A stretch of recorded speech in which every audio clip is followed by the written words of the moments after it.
funny enough, through COVID, I rediscovered, or newly discovered one, and rediscovered some old friendship people that obviously had a lot more emotion than I thought they would have about me, and that really liked me and decided to support me from different countries. That was a revelation. I hadn't had that for a very long time. I had 3 soul sisters in my early 20s, and most of these friendships have, because of distance and all kinds of reasons, dissolved. But recently I've had some really great new friendships. I hope that they will persist over time.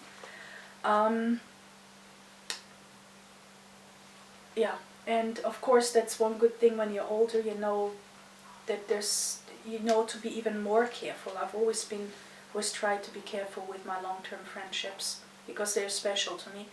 But there are certain things that, when you know some reasons, every time a long-term friendship broke, it was a different reason.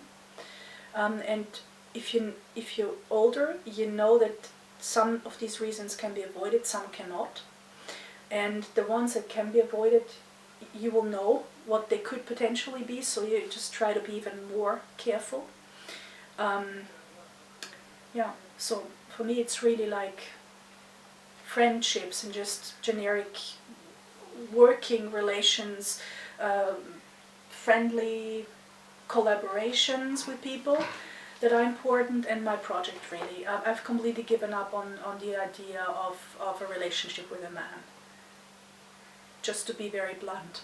I know that's awful, isn't it?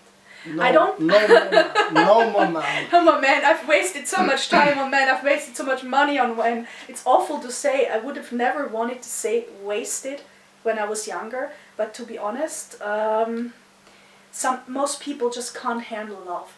They think that it's said that if you give somebody the small finger, they take the whole hand. That's legitimate if the person is starved of something, love, food, whatever. Completely normal. But a lot of people just take it as a reason to exploit you and to treat you shitty, when they should be fucking not venerating, but they should be fucking happy that somebody is nice to them and genuine and authentic and loving, you know. But most people can't handle it, maybe because they're so full of shit themselves. Hey, what can I say? I tried to solve that for some people, but usually the people are really full of shit. They don't want to listen, but anyways. So it's not always, by the way, a mirror. Not everything is a mirror. It's a match, and that's what synchronicities are about. Yes, this mirroring thing, projections, it exists, but it's not everything. I know that in psychoanalytics, you get bombarded with the idea of the libido, you get bombarded with the idea of projections, you get bombarded with, there's certain ideas that they just hammer into your mind. But that's, sorry, if you're asexual or demisexual, libido is bloody unimportant for you, and a lot of people are. If you're gay, the idea of a heterosexual relationship is completely unimportant to you. You know, there's so many different varieties of people on this planet. We need to really start breaking this crap up, because not everything is a solid truth. And oh my God, don't get me started. There's so many things in spirituality. Like, what? That's a Nietzsche quote, and it's so bizarre when a person who pretends to be authentically spiritual starts to quote Nietzsche of all things. The guy went mad. He started talking to a horse. I mean, he was a great thinker with creative ideas, a lot of creativity, but he was fundamentally broken. And when he says that what doesn't hurt you only makes you stronger, yeah, right. Okay, so I shoot somebody, it hurt really bad, he's dead. He's not gonna get stronger anymore, you understand? So all these truths that are the ultimate truth, I'd be very careful. And unfortunately they also exist in spirituality. So no, darkness isn't necessary to grow. For some people it isn't. For many it is, true. Pain is necessary to grow for people. It might actually destroy a really perfectly good person, but it might also make an asshole better. Yeah, so it's all pretty relative. And so I'd be very careful in how I deal with people and what questions I ask. You have to really refine it. But who has the time? That's the problem. Because you cannot always, you don't know the person who sits opposite you. And some people might even, you ask them, they give you the wrong answer. Maybe because they don't know or they don't want you to know. Maybe because they have brain fog, for example, or some other situation that incapacitates them, or they're completely, they have like, or they are in a they're schizophrenic and they can't give you an answer that, you know, so there's so many reasons why somebody would not give you the right answer. So communication in itself is difficult, but you can try.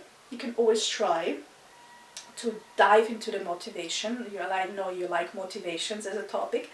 That's a good topic. So you can try to find out why a person does a certain thing. So unfortunately, because it's not being taught at university or at school even, or in kindergarten, that's why I always try to push archetypes, you know, it's so important.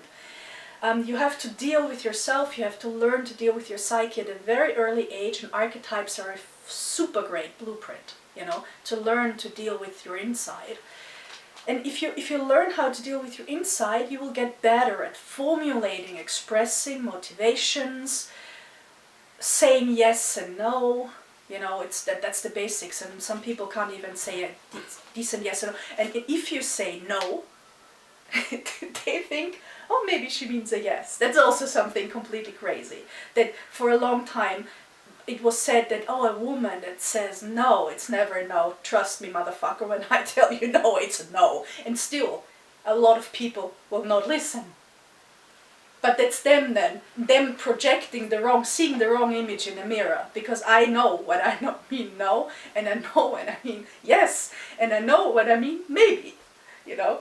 But it's not always the mirror. It's sometimes you see like some image that is not there. So not everything is mirroring, but it's a good concept to deal with, specifically for people who try to explore themselves. Because you always have to ask yourself, is it my image I see, or is it really somebody else's? It's about responsibility, your own responsibility for your own feelings and thoughts. And everything has a reason, including your own feelings, acts, attitudes, and etc. So its conception of mirrors is about responsibility. That I would like to ask you girls, would you like to argue with Anima? And argue with me? Come on, fight me! Or do you agree with her? And what would you like to say about what you have heard? I think I would like to have the... Okay, I understand that she has this like a contrary idea to this concept of mirrors, but I think I would like to have the question in more precise term. Like, what do you want to ask? Like, if it's true or not, or what? And as for love, so she has a broken heart, and she told that never again, no relationship with man. What do you think about it? No like physical relationship with men. I have some really good male friends, and it's beautiful. But we were talking about relationship in the way it's commonly defined. Physical, family, marriage. Yeah, this kind of thing. Yes. I think it depends upon how much you are willing to risk. You know, like in the beginning of conversation, like you said, like if you don't want to have regrets, then you need to keep your hopes and expectations low.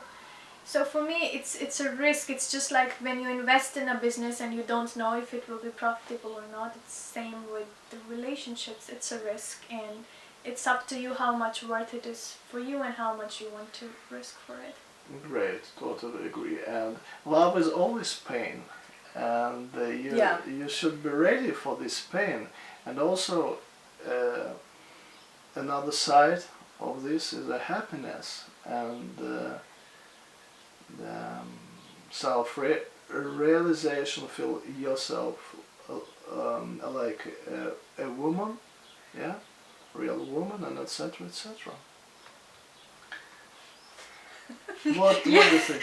Yeah, I to be honest, I don't see these relationships as a necessity. If you want it, go ahead, enjoy. If you don't want it, don't. Like, that's like a simple answer for me.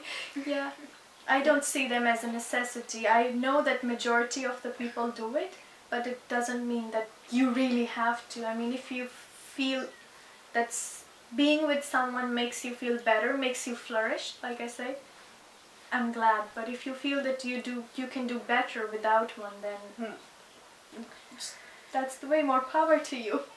Yeah. Yeah. That's more like I see it. Of course, I had some painful experiences, but the point is, I mean, Saba seems to have, it's might also be cultural. I actually, I don't envy it, but I find it interesting because she has this very matter-of-fact, business-wise kind of transactional kind of idea. Not all of it, but some of it is. And I never had that when it came to relationships. I just didn't, I was just in it or not, period. And then when I was in it, I gave it 100% or more. But for me, it's really, I'm coming to this realization that I have to, with the little energy I have now, I have to really do a, plus and minus calculation, and I don't have the time to spend on a relationship, period.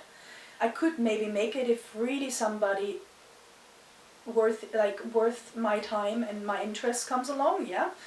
On the other hand, I have this huge project and it doesn't look like it, to be honest. I have too much to do. And yes, of course, there could be, if I wanted to focus on it, you could create the environment for it and you could visualize it. I could. But no, because I know, I can imagine what the environment would be like then, even if I visualized very well. Because it would have to be in a certain context, and then put this in the other surrounding context. And on the other hand, a lot is possible on this earth. So maybe at some point when I have the time, I will focus on it and it will happen. But right now, I don't have enough energy and power to spend on that. So for me, it's a losing game, because it would just cost me, and this cost benefit calculation was really the furthest away from my true nature. But right now I have to do it, because with autoimmune I have so little energy on some days, and sometimes I'm so sick and in so much pain that I can't focus on anything else, and these days everyone is a burden, and it's shocking and it's sad, and I hope it will not fuck up some good friendships or some good working relationships, but it does. So it's not negative, as she said, it's a potential, and for the first time maybe I'm choosing not to do this to myself, because there's too much bullshit out there. It's not said that maybe not somebody really great is around the corner. Then I will not say no, I'm not dumb. I'm in the flow. I've been in the flow for a long time. So I would never go against the natural divine energy when I feel that there's a synchronicity and the energy is matched.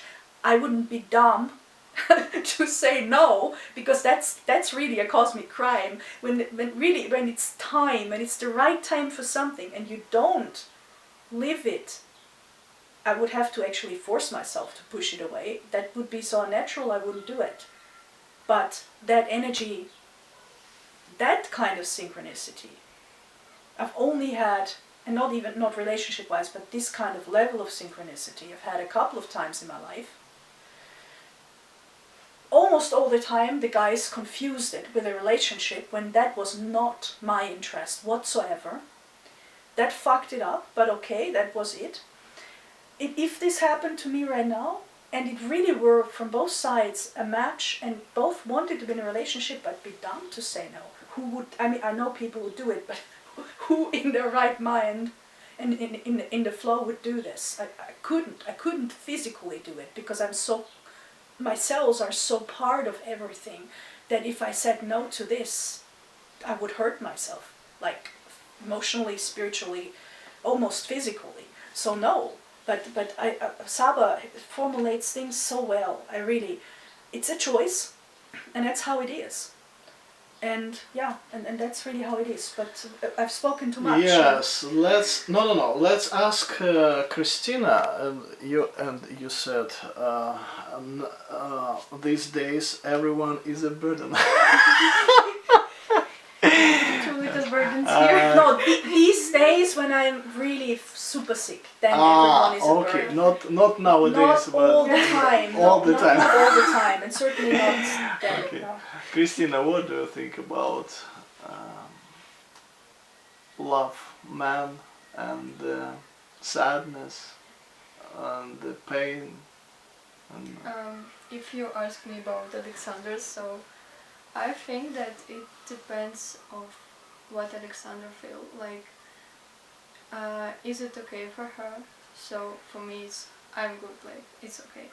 If no, so like we don't know what exactly was in her background. We can say everything, and Alexandra can say everything, but we don't know exactly what was there.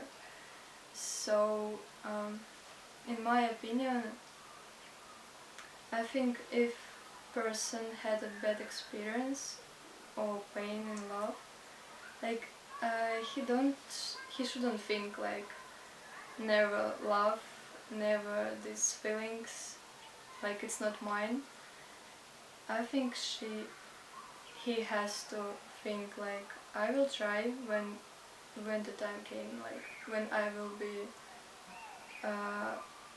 when I will want it, I will try, like something like that. Not never, but I will try. Maybe it will be okay. never say never. Yes. So, but yes, it depends. Like, what do you feel? What do you think? It depends of people, of person. What do you want actually? Great. Let's talk about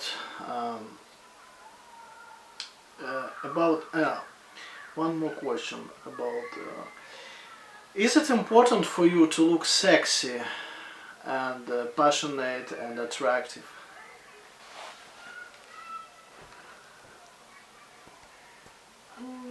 Okay. No, Stop. because I always got attracted. Yes, you do it. The right question for us, like, dude, no. No. I always get attracted by knowledge or intellect, and I mean, of course, you always try to look like or become something that you personally find attractive yourself. And since I always found knowledge or intellect interesting, that's more important for me than the appearance. And as you were saying, like this is temporary and it can fade away. And I also have issue with this concept of sexualization of women. Like if you are doing it for your own self because it makes you feel more confident or beautiful, well and good. But if you do it to make yourself more acceptable by the others, then I think there is something wrong there. There is something like definitely wrong in the happening wrong in the society. And as we all know, it is, and it's been happening for a long time now. Women are sexualized. I think men are too, you know, like in these covers where they are with their six packs and all. Like I think it's both ways, but it's wrong, because if we are going to have standards which are temporary based, then there will be some chaos at some point, and then you complain. But this is the choice that you made in the beginning.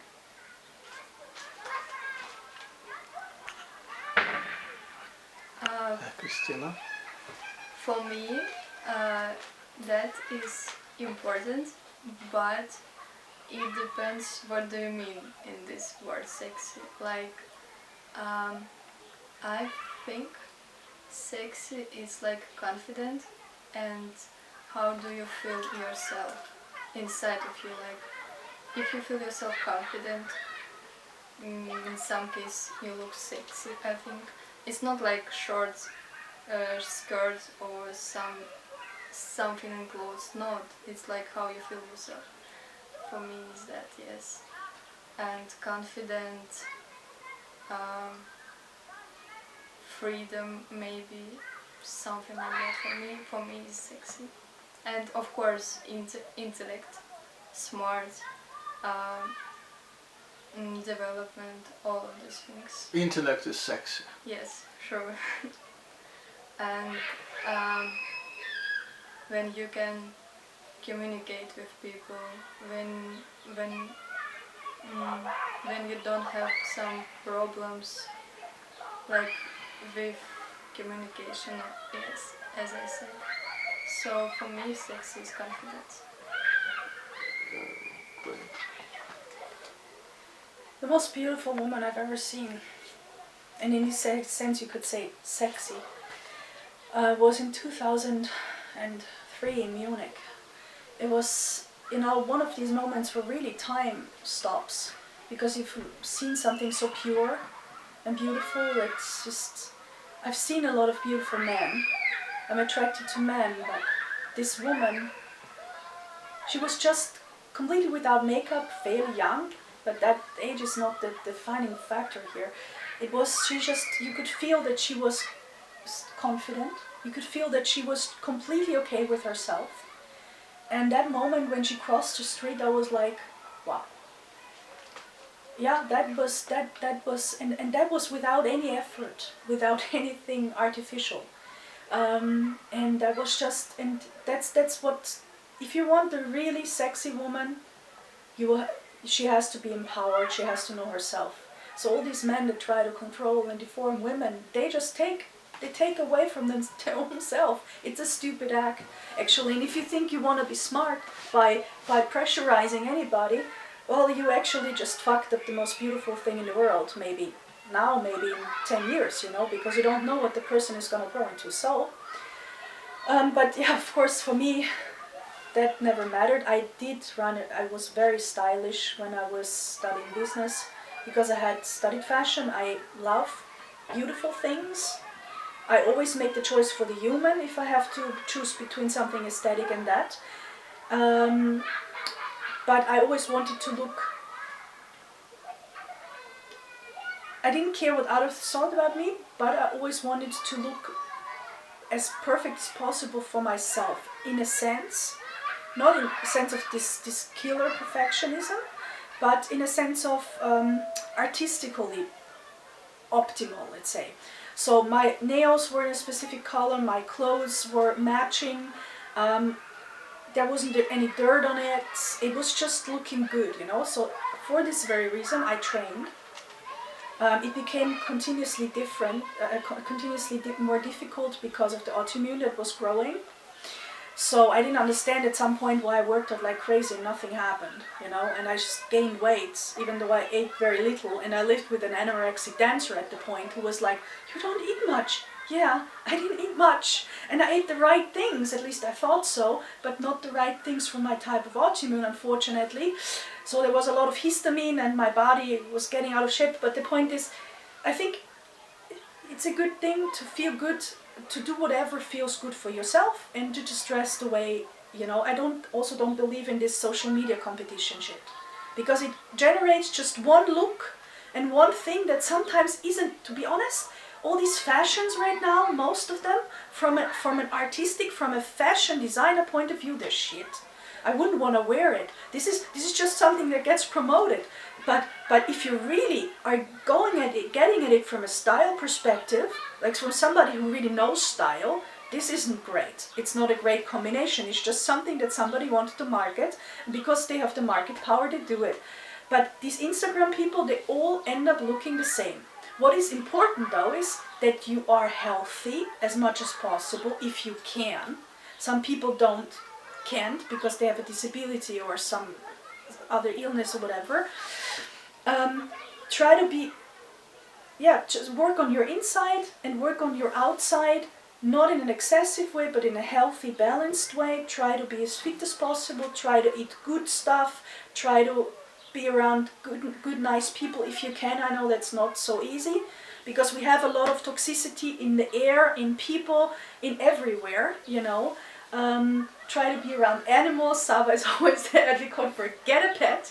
It heals everything. Like, I want a pet, but I travel too much, I guess, and will travel too much for that. But yeah, pets are a good idea, because animals bring out the best, even in some very nasty people. So we should maybe have more, well, maybe not pets, because that's also prison for an animal, but like more free running animals that get like fed by people and, you know, get tended better.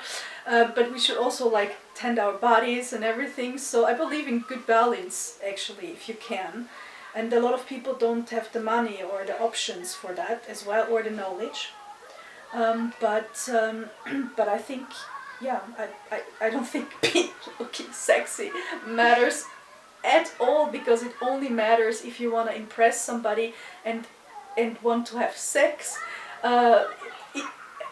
Which is in the word sense, you know, like if you have that goal, then there's a certain look to go for, and there's certain places and certain approaches, but for anyone else in ordinary life, being sexy, it just serves no purpose. For me, you know, if you want to be sexy for yourself because you are a mature woman, and you want to feel like you want to constantly attract attention, and you want to kind of rule like a queen, you want my honest opinion? If you need that, if you need the approval of everybody, there could be something wrong there. If you just want to shine for yourself and want to feel good, then you have of course you can dress like this, and some people, but you can be sexy in completely covered, and you can be sexy in a very revealing dress. But ultimately, it really depends on what you want to achieve and what you want to feel like. But if it's something that aims at controlling power or anything like that at a deeper level, it's fake. And then sexy is very relative. Yeah. Would you like to add something? Yeah? I just wanted to add that I like the phrase when Alexander says about natural and no makeup. Yes, I totally agree with that. So for me, sexy is natural, no makeup. Of course, simplicity, like not much things, much clothes, just simple minimalism, and of course energy. For me, energy is most important thing. Good vibes. Good vibes, yes. Yeah. Energy, a lot of energy, and positive thinking. Positive thinking, and yes, sure. Optimism. Mm-hmm. Okay.